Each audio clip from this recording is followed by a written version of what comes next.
আসসালামু আলাইকুম। সবাই কেমন আছেন? আশা করি ভালো আছেন। আজকে ঢাকার বাইরে যাচ্ছি অফিসের কাজে। ভাবলাম আপনাদের সাথে কিছু কথা শেয়ার করি। আজকে যাচ্ছি হচ্ছে ভুলতা ইউনিয়নে। ভুলতা ইউনিয়নটি পড়েছে হচ্ছে নারায়ণগঞ্জে, রূপগঞ্জে। আমার বাসা থেকে প্রায় 40 থেকে 45 কিলোমিটার দূরে। আজকে আমি আমার শখের বাইকটা নিয়ে ভিজিটে যাচ্ছি। আচ্ছা আসুন, পুরনো কিছু কথা বলা যাক।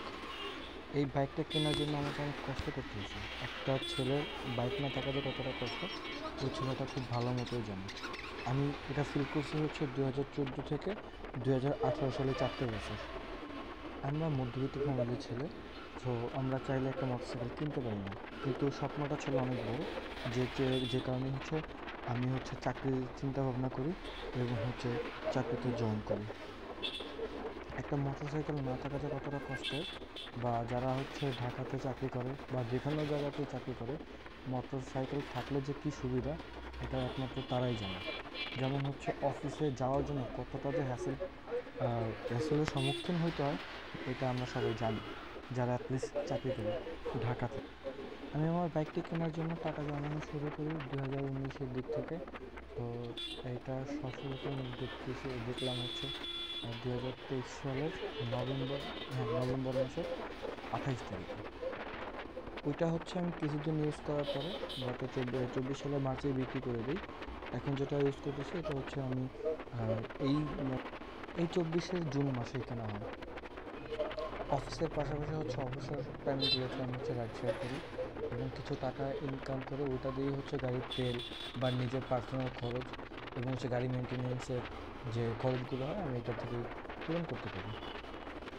যদিও এই গাড়িটা কেনার বয়স হয়েছে প্রায় 4 মাসের মতো, কিন্তু আমি এই মাস থেকে কন্টিনিউ এটা করতেছি। দেখতেছি যে না, ভালো ইনকাম আসতেছে। যেমন হচ্ছে আমি আজকে এই মাসের 6 দিনে আলহামদুলিল্লাহ 3500 টাকার মতো ইনকাম করছি অফিসের বাইরের টাইমগুলোতে।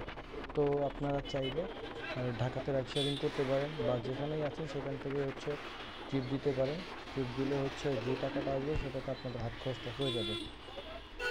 তবে কেউ যদি ঢাকাতে গাড়ি চালাতে চান, চোখ নাক মুখ একটু খোলা রাখতে হবে, কারণ যদি সব সময় চারিদিকে খেয়ালটা না রাখা হয়, অনেক সময় অনেক ধরনের অঘটন ঘটে যেতে পারে।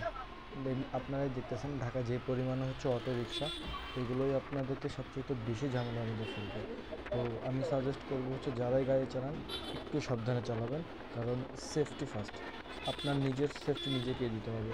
আপনি যতই ভালো গাড়ি চালান, পেছনে থেকে এমন এমন কাজ করবে যেটা আপনার মনে হয় যে আপনার হাতে কিছু করার থাকবে না, কিছু থেকে মাইরা দিবে বা চাপ দিবে, সেক্ষেত্রে আপনার নিজেরই ক্ষতি।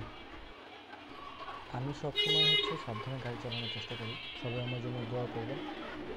আবার দেখা হবে অন্য কোনো ভিডিওতে। আসসালামু আলাইকুম। সবাই ভালো থাকবেন।